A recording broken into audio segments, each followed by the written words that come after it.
தென்காசி சாரல் கூட நீ இல்லாமல் வைகாசி வெயில் போல வாட்டுதே.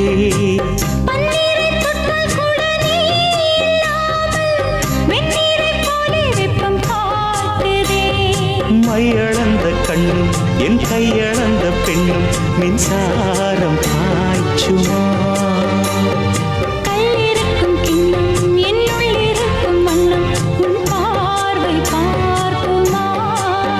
பக்கம் வா பக்கம் வா பள்ளி பாடம் சொல்லவா. இது முதலிரவா. சொல்லவா சொல்லவா ஒரு காதல் கதை. சொந்தம் நீ அல்லவா உயிர் வாழும் வரை. என் மூச்சிலும் என் பேச்சிலும் உன் பாடல் கேட்கும் தினம் தினம் தினம். சொல்லவா சொல்லவா ஒரு காதல் கதை.